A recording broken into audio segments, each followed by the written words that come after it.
Philip Dwight Morgan, and Sasha Olta. And musicians, if you could hover nearby just so that if anybody has a question for you, they can recognize you. The first question I want to ask is, how did it feel up there? How did it feel up there? And maybe I'll be the host. So Caitlin, welcome to my show. Yeah, how did it feel up there for you? That's awkward. Unprepared, because memorization was the theme of the evening. And mine was a little challenging to have memorized all in one breath, because it was basically 3 sentences worth of work, read in 6 minutes. I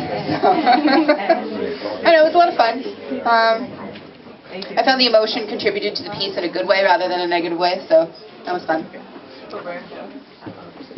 How did you go about, when you think about performing such a long work, how did you go about breaking it up? I'm interested in how we remember our own words. All the musicians, all the writers struggle to remember, I can't speak for all the writers. We musicians, we would definitely struggle to remember our words. Well, I do have a background in remembering lyrics, and when I was doing that, it always started with remembering the first 3 or 4 words in the lyric, and then the rest of it kind of follows like an avalanche. You remember the rest of the topic based on what you start with. So I suppose in breaking mine down, I kind of broke it into topic stanzas, I suppose, which was as soon as an idea felt finished, even though the sentence continued, I tried to break it there to be able to move on to the next one and have a contained thought in the next one and a contained thought in the next one. And if I could remember there were 9 and I was on number 3, then there's a little bit of stanzas. Okay. Yeah, stanzas. Since there's absolutely nothing formal about it.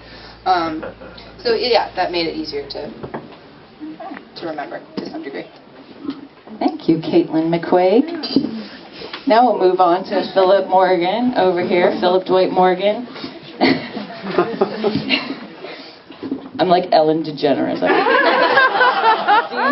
How did you go about? Can you see the resemblance? How did you feel about memorizing your work? How did you go about doing it?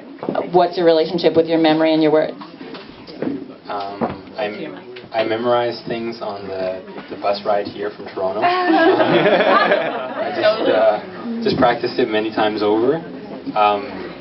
It was fairly easy to memorize because the way my poems are set up, there's kind of a logical progression. So in the first stanza, for example, I say you were octoroon, no quadroon, no half-breed. So it's all just divided by 2. So things like that make it a bit easier to memorize. Thanks, Philip Dwight Morgan.